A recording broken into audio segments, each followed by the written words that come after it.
Welcome back inside the Sports Interaction Studio. I'm Prince Hudda, and I'm joined by James Sharman. Hopefully not for the last time.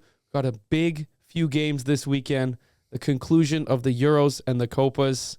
As an England fan, I just want to get your take. What's your pulse right now? How's the heart rate? What's the blood pressure? How do you feel so far coming out of yesterday and going into Sunday? It's amazing, right? I actually picked England to win this tournament, pre-tournament, but that changed throughout the tournament, given how they were playing, and they weren't playing that well. But in the semi against, it was yesterday, wasn't it? Yes. It's not that long ago, against the Netherlands. There's a lot of sport going on right now. So much going against on. the Netherlands, they actually played their best game of the tournament, I thought. First half, they were very good. Second half, they did sit back, and the Dutch came on. But again, it's been a team of moments in this tournament for them. And again, this time, Ollie Watkins comes off the bench, a great sub by Gareth Southgate. He's been vilified for his sub so far in this tournament.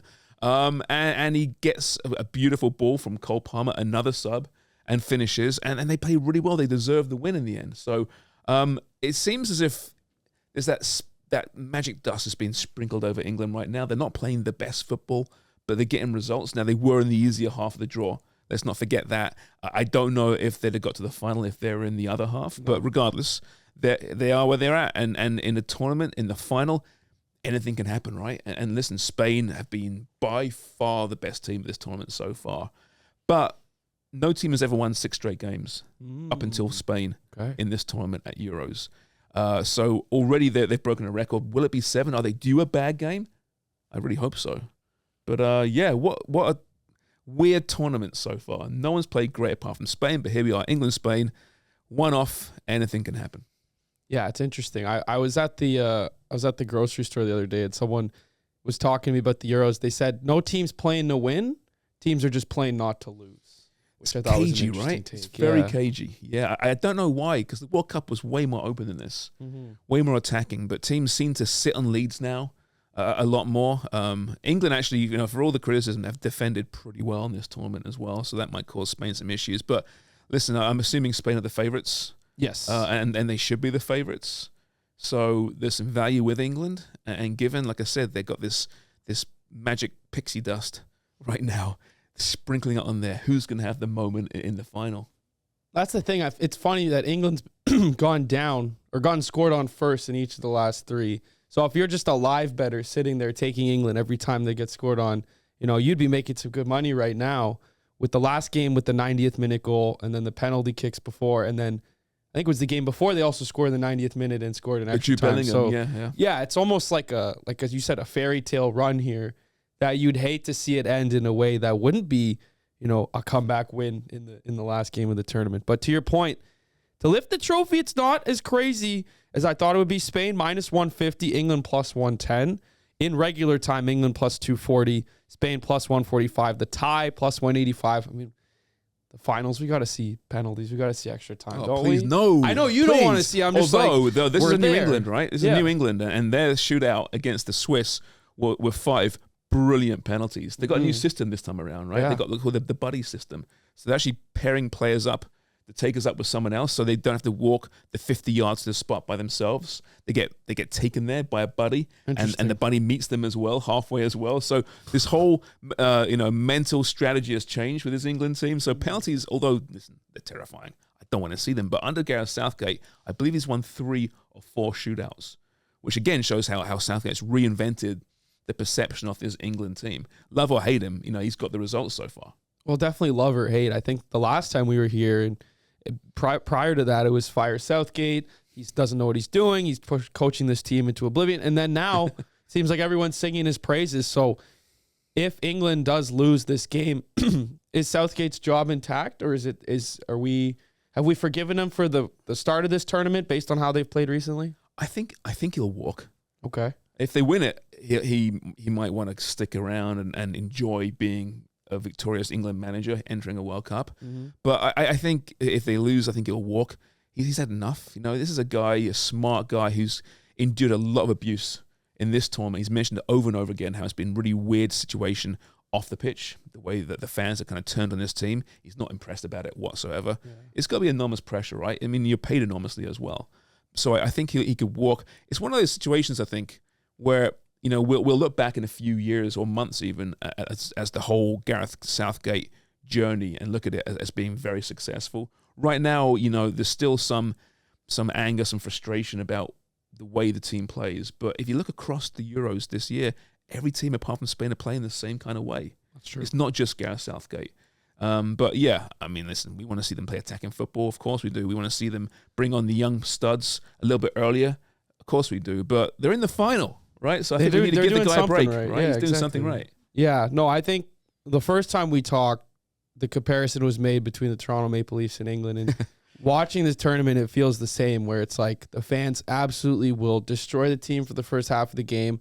And the second half, we're going to be the best team. We're going to win everything. And then with the coaching, we hate the coach. We love the coach. The star player's not. It's eerily similar, which is why I'm hesitant going into the finals. We mentioned England hasn't won since 66, Leafs 67. I know that's like a weird way of thinking of it, but like that's kind of how my sports brain works. It's always relative to this. So yeah, I don't know. And especially with how good Spain's looked. I mean, we can talk about Spain as well. It's going to be a great match Sunday for sure. Yeah, listen, more pressure on England, I think, for sure, to win this thing. No one really had Spain as being one of the top favorites entering this tournament. Mm-hmm. I didn't. I thought they were in that little group behind France and England. Mm-hmm. But they've played such great football. We've seen these stars emerge. Lamine Yamal, I know, being the one that stands out, who's 17 by kickoff, not 16 anymore. What were you doing at 17? You probably don't want to know. Fair. Terrible things. Fair. I imagine. It certainly wasn't playing football at a high level. Wasn't doing much at a high level. He's been incredible, and he's had his moment now with that goal in the semi-final. He had assists. He was man of the match prior to that game, but now he's got his moment. And this kid is going to be the face of football very, very soon, I think. On the other side, Nico Williams, a player entering this tournament who we knew was good, but not this good. He's just bossed it. And then, in their shadow almost, because of their performances, you have someone like Rodri in the midfield, who's been incredible this tournament. He plays with Man City. He's the best player in that kind of holding position. He gets the ball out to those wings, and they do all the fun stuff. So, you have a team that's just working so well together. Love attacking football. They play the right way. They're a fun team to watch. Can they win 7 straight in a tournament? Hasn't been done before. 6 wasn't done before until this. I don't know. I've got a weird feeling about this one. That Spain... Listen, I still pick Spain to win, I think, on Sunday, but I would not be in the least bit surprised if we see a bit of a surprise and see England finally, after all these years, get that trophy. Well, that's the emotional hedge, right? You bet Spain to win, but your heart's with England, so you either leave the game richer or happier, or maybe both, So that's the right way to do it. But let's talk about Lamine Yamal a little bit. I mean, this guy, credit to Sarah, who said on Talkie Shit on this show back in December, was pumping this guy's tires on Barcelona. Back for a long time. Yeah, I saw her doing the victory lap on Twitter this week about Lamine Yamal. But yeah, I mean, it's crazy to think. He was 16 when this tournament started. It was the youngest since Pele, I believe. And now he's 1958, which is crazy. Yeah. So we probably won't see another one of these for another, 50, 60 years. So how much pressure, or is there any, what would his mindset be like? Is he feel the pressure of having to play up to this level at this age, or is he just kind of happy to be there given his age and the fact that he's playing so well? Youthful naivety, youthful exuberance. Mm-hmm. All that. I don't think he feels pressure. You see the way he plays a game with a smile on his face. Mm-hmm. He's playing with men. He's not even a man yet, but he's not a big guy, but he's tall and he's rangy. He's not intimidated by the physical play. But before that game in the semi-final, Rabiot of France was saying, he hasn't met a midfield like us yet. We're going to make life very difficult for him. Yeah, no, you didn't, because he wasn't intimidated at all. No. I just don't think he feels pressure. He just is out there having the time of his life right now. He can't believe it. Mm-hmm. He's doing his exams during the tournament. That's school, wild. for crying out loud, all right? So, listen, the finals are a different beast entirely. Mm-hmm. We've seen some of the greatest players in the world crumble on final stages. Will he? I suspect he won't, but we're going to find out. Well, that's the way. Right now, player of the tournament favorite, plus 150. Who else is there? Who's second? Rodri, plus 300. Danny Olmo, plus 600. So it seems like odds makers think Spain's going to win, because I would imagine player of the tournament would come from the winning team. Yes, usually. Yeah, so Jude is at plus 700. Saka, plus 1,200. Harry Kane, plus 2,000. So the top 3 player of the tournament odds are 4 Spanish players, so that would imply that they think Spain's going to win. But again, like you said, it's interesting that never know. Rodri's not a bad bet because he tends to score in massive games, right? He does it in Champions League finals, for example. Not known for goal scoring, but he has that in his toolbox. If he scores and Yamal doesn't score, I could see Rodri getting it because he has been so good in this tournament. But certainly Yamal's the sexy pick to win that thing. Get young player of the tournament, get player of the tournament.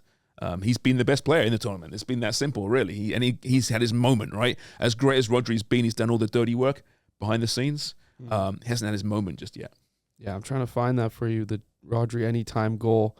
I think, I think our odds will be released closer to the date here. But yeah, to your point, it's always the player you don't expect to show up in the biggest game. It's like, well, how do we not see this coming, right? We saw it in hockey with the finals. I think we have it.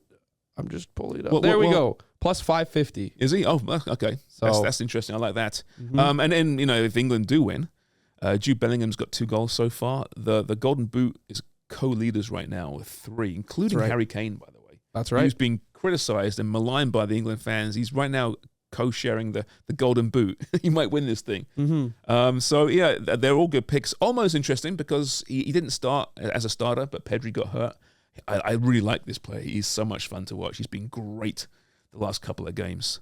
So maybe Olmo could be one to have a huge final as well. Yeah, Harry Kane plus 225, Danny Olmo plus 250. So seems like a two-headed race here unless someone pulls off, a miraculous feat in the finals here. But it should be interesting. With experience in these tournaments, do these final games usually tend to go higher scoring, lower scoring? Like from a betting standpoint, what are we thinking? Yeah, they're lower scoring, generally speaking. I got a feeling this might be an open-ish game, though. Spain play that way. And England finally will meet a team they can counter-attack against. Gareth Southgate would much rather be a counter-attacking team. But the teams he's met so far, generally speaking, have sat deep and given England the possession. And they've had difficulty breaking down those low blocks. So you're playing against Spain, who will you would think be on the front foot and will have most of the possession in this game. That might actually suit England. So you never know. You might be surprised and see a bit of a barn burner. But I suspect it's going to be cagey. I can see a 1-0 or a 2-0. Yeah, England's given up a goal in their last 3 games, but they've also managed to score a goal in each of those games. So both teams to score plus 100 as well. Maybe we get 1-1 draw, and then we get to the extra stuff here. But maybe it is a barn burner. Maybe we get a pretty high scoring game. I think yesterday, the first 15 minutes, both teams score hits, so that could be a safe one here as well. A lot of great bets here. The correct score is always a fun one as well. But we've talked about Spain. We've talked about the key pieces on their side. We've talked about England, the key pieces on their side. Unbiased. Unbiased, purely objective. Yep. James Sharman, soccer analyst. Who's winning Euros 2024? Spain. Okay. Spain are the informed team. They have the informed players. They have less pressure on them in this tournament as well. And I would be pretty surprised to see them come out in second place. Okay. That's the head. Okay. Heart. The heart. What does the heart want? What does the heart wants say? a resounding England win without even any fear of going to extra time or penalties. A nice 3-0. That's what the heart would like. Of course it would. I'm sick and tired of my teams, when they do have good performances, they take you the distance. Last time out in Euros final against Italy, go up 1-0. Everything's great. Nope. Back come the Italians, extras, penalties, and then England lose. It's about time, guys, isn't it? That England got a trophy? Come on. It's been a long time. 1966. Yeah. I mean, you see the fans on social media. Like, I think English fans are the funniest. Just those guys just get after it, and I can't imagine the sorrow in the streets of London if England doesn't pull this off. Because to your point, 2 straight finals. Has there been a team recently that has made straight finals and lost in back-to-back? I'm trying to think. Across other sports. Finals? I mean, France have got the World Cup in recent years. They've got to finals. They've lost. It doesn't happen very often. Yeah. That's for sure. Yeah, the only thing that comes to mind is like the Buffalo Bills in the 90s. They lose a couple Who's going to be the Super Bowls Scott in a row. Norwood? Exactly. So let me take a look.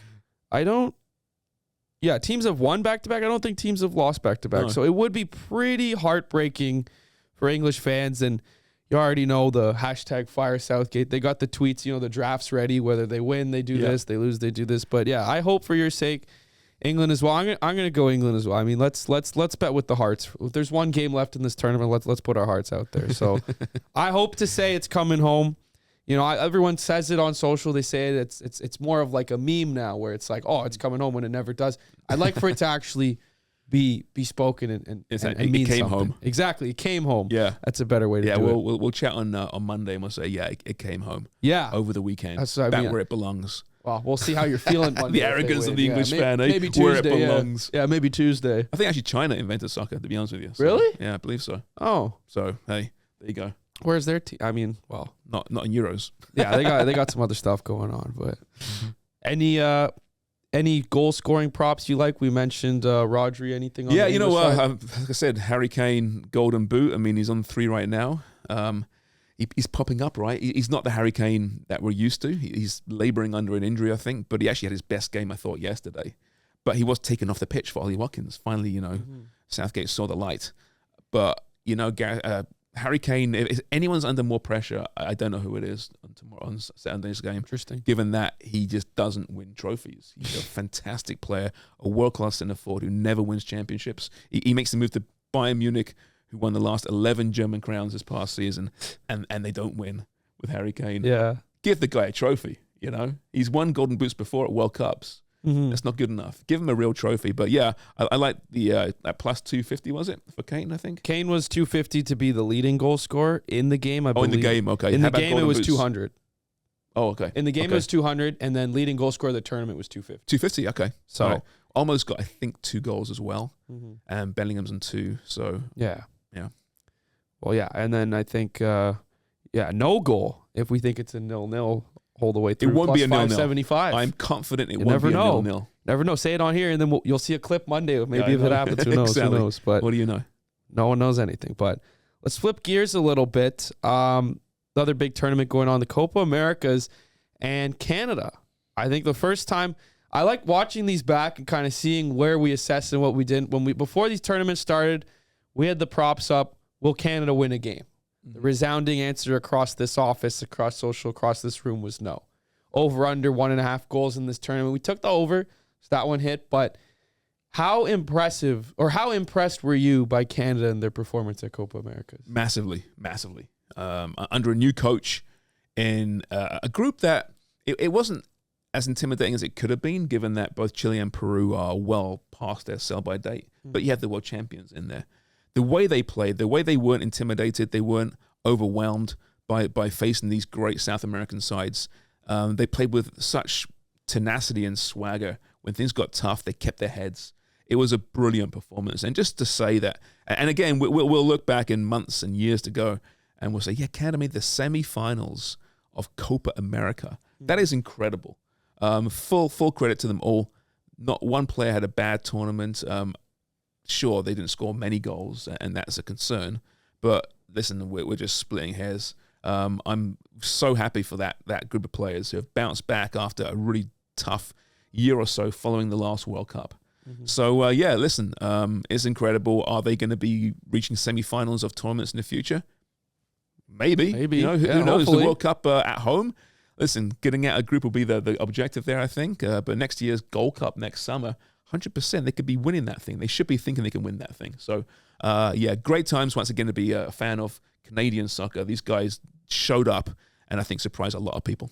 Absolutely. I feel like when we had the odds preview of stage of elimination, the best odds were in the group stage, and they made it all the way to the semifinals. So to your point, I don't think anyone saw that coming from this team, and what it did was create a bunch of new fans. Like I think we talked about that in the state of Toronto, where Canada's performance in this tournament could create new fans for maybe not just Team Canada soccer, but MLS, but CPL.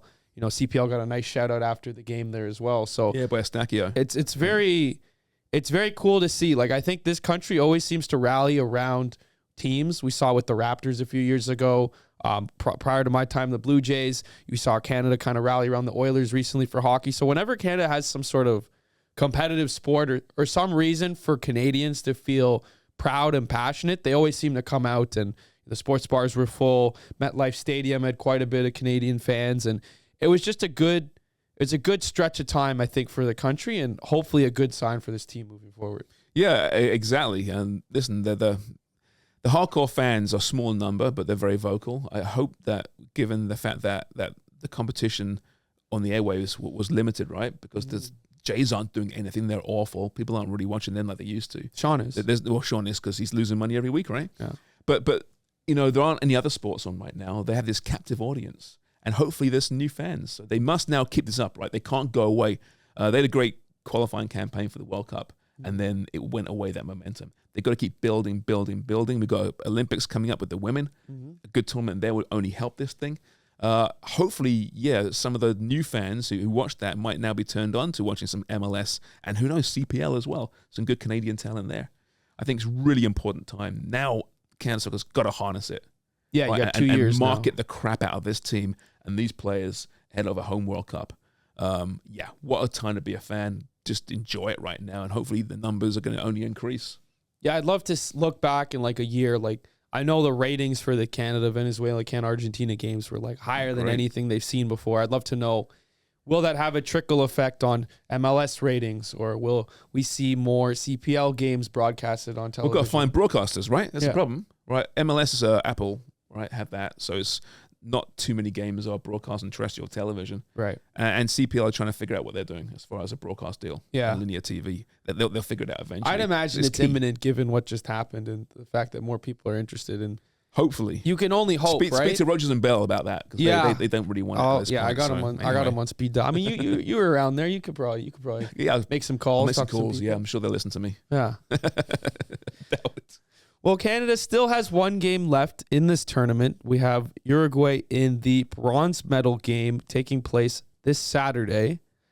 Looking at the odds right now on Sports Interaction, currently Canada is the... Sorry, just pulling it up. But before I even say the odds, if you had to guess, who do you think's the favorite in this game? Uruguay's the favorite. Yeah? Yeah, by some stretch. By some stretch, okay. I would think so. But that is where the value lies. Do Uruguay really care about a third place game? Yeah. Canada sure does. There you go. Well, to your point, Uruguay to win in regular time, minus 185. Canada plus 475. I am laying some money on Canada in this one. Okay. Canada, not even just regular time, just to win third place, plus 230. Drops it down a little bit. Uruguay's a better team than Canada, right? They have world-class players. They've got a manager in Bielsa, who is one of the most respected managers in world football. There's no reason why they shouldn't win this game, other than, are they going to be up for it? Do they care about a third place? I'm not sure they do, but like I said, Canada does. They're going to be going hard at this one. Now, there will be some selection changes. Canada's exhausted, right? Yeah. Jesse Marsch hasn't got the depth of Uruguay, so he hasn't been able to rotate his players quite as much. So you might see some fresh legs in that team. Alphonso Davies has an ankle injury. I can't see him starting that match. But that aside, listen, just because of the value, I think you put some money on that. And third place would be incredible. And like, I don't care about third place games, generally speaking. I never do. They're a waste of time. But this is just different because it's Canada, this minnow of world football on the cusp of getting something. Yeah, it's a consolation prize. But regardless, like, when we go back and look at this 10, 15 years from now, we won the bronze at Copas, and who knows where the team's going to be. So you mentioned Davies. You wouldn't put the money on to score. Any Canadian players you like to score? You've been hot with the goal scorers recently in these. So anything you like over here on the Canadian side or the Uruguayan it's difficult because side? I'm not sure who's starting. Right. Are they going to start John David? He needs a goal because he hasn't had the greatest of tournaments. He's worked his ass off. He's had some great opportunities. He had the one goal. We know he can score goals. He does it every year for Lille. Hasn't done it recently so much for his country. So I'd still put money behind, if any Canadian player, I'd still put money behind Jonathan David to be the goal scorer. Yeah, plus 400 for Jonathan David. Schaffelberg, 475. Alphonso Davies, 650. But I guess you're right. We don't know what that lineup looks like yet, so it's hard to really make that distinction. On the Uruguayan side, I mean, obviously they're Darwin Núñez, big topic today after the fight in the stands, the Malice in the Palace 2.0 last night, plus 105. Luis Suarez, plus 130. You think this game's high scoring, low scoring? You said Canada's going to leave it all out there. What do you think about the Uruguayan side? So they played before the World Cup, these two, and Uruguay won 2-0. Okay. And won pretty convincingly despite the scoreline. If Darwin Nunez is playing, he could be suspended. We'll find out, even though I think he was just defending his family in the stands. It was really ugly scenes. I feel bad for the Uruguayans. Darwin Nunez plays on my favorite team, Liverpool. He's a renegade. He's so much fun to watch. He'll be having something to prove. So I would put some money behind Darwin Nunez scoring. I think we can see a pretty open game in this one. High tempo, end to end, like we've seen throughout this tournament, especially with Canadian games. This team doesn't quit. Canada doesn't quit. And I keep getting Mauro Bielsa, the Canadian assistant coach. Bielsa, the Uruguayan coach, just his teams play attacking, dynamic football as well. Could be high score in this one. Okay. Yeah, over 2.5, minus 130. Both teams to score, minus 110. So it does seem like the odds makers are leaning towards a higher scoring game, and it should be fun. I mean, Canada, like you said, they're going to put it all out there. I wonder what the audience will be like given the ratings we've seen for the Venezuela game, for the Argentina game. First question, do Canadians even know, hey, there's still one more game we're playing for the bronze? I wonder. Or number two, are they going to watch? And it's kind of helped this tournament really well that, like you said, Blue Jays, nothing to really write home about. No hockey, no basketball, no American football. CFL's doing their thing, but it kind of brings that Canada's always in these primetime slots on big days. So Saturday night, 8 p.m., it would be. Yeah. It's going to be on everywhere. I think there'll be decent numbers. I mean, they will naturally go down compared to a semi against Argentina. Yeah. But it should still be pretty decent. You're still playing against a Uruguayan team stacked with stars. Right. So what's Saturday night? What are you going to do? Exactly. Sit on the TV somewhere, have a few pints, and watch your boys play. Yeah, it seems like every Saturday there's been games, and it's sad because this is the end of this tournament Sunday. And then we get a bit of a break. Well, Olympics, I think, is the end of July, but there's like a 2-week break or a week and a half break where there's nothing besides baseball and CFL. I tell you what, I've watched a lot of soccer the last 3 weeks, a lot. I was like... Not against a break. Not against a break, eh? It's going to... Well, listen, so you got like you said, the Olympics. Yeah. And then before you know it, the European season kicks back into action. That's in September or August? Okay, yeah. cool. I think it's August, I believe 17th. Is when the Premier League kicks off. Yeah, and there's also MLS still, and there's CPL to look forward to. They're still playing. Mm-hmm. Listen, TFC just lost to Forge in the CPL last night. I saw, yeah. So, hey, there's some storylines to They packed the house in Hamilton. I mean, I've been to a CFL game in Hamilton. Ticats fans go crazy, so it's cool to see that it's transferring over to Forge as well. Yeah, of course. They should do. It's the dynasty of Canadian soccer is Forge. So. Good team. Yeah, I think that's the secret there. These smaller market teams where it's like this is the main thing. Like you look at the CFL, like the big markets would be like Hamilton, Winnipeg, Calgary, and in Toronto. It's like we have a team. Whatever, we got the Bills, more people. When does the CFL kick off? It's been going on for a few months now. Sorry, month and a half. Didn't know that. You can bet on the CFL if you want on a Sports Interaction if you want to. I'm sure you can. One last game in this tournament. The finals, the Copa Americas, Argentina versus Colombia, also taking place on Sunday, kickoff at 8 p.m. So if you're watching the England-Spain game, you can kind of take a nap, do whatever you got to do, and then lock into this game here. Currently, Argentina, the favorites to lift the trophy by a bit, minus 175, Colombia plus 120. But match result regular times where it gets a little bit interesting. Argentina plus 120, a tie plus 195, and Colombia plus 270. So we saw an Argentina team play a really strong game against Canada. They looked shaky in the first little bit, but they pretty much locked us down for the majority of that game, 3/4 of that game. And then you have Colombia yesterday, who were the underdogs, believe it or not, against Uruguay, and now they're in the finals. So do you see any surprise here? Do we think Argentina continues to roll, or maybe we're in the making for an upset here? I think they probably will because of Argentina. That being said, Colombia's, I think, probably been the most impressive team at Copa. Certainly in the group phase they were.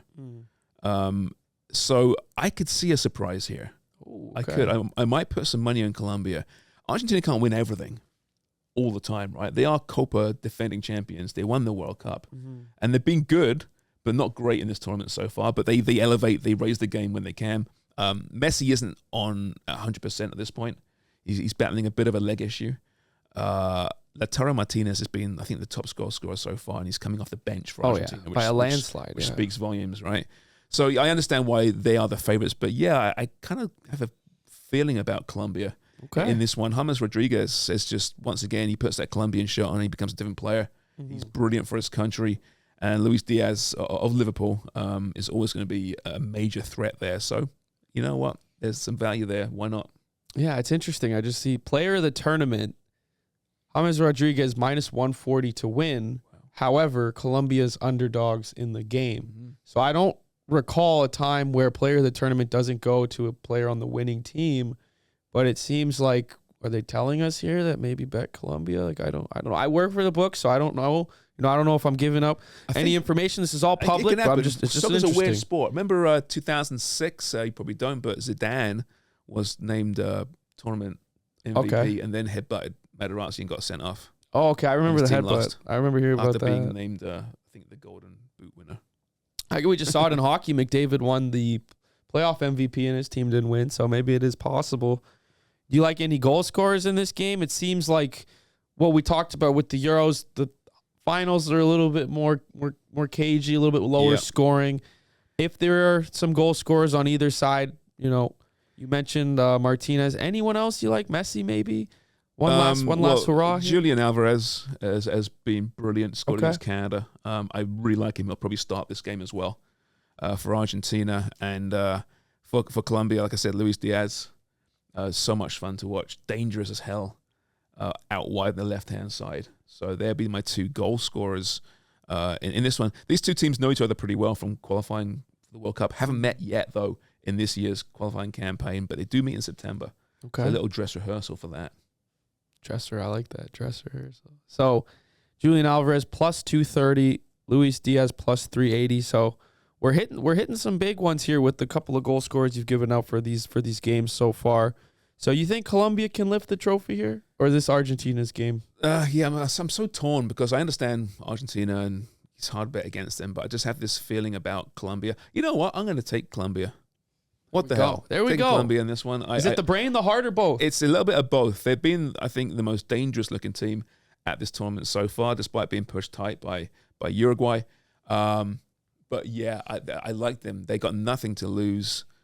Argentina, at some point, I listened to 2 losses in 59 games, 60 games, I think, going back 5 years. It's crazy, right?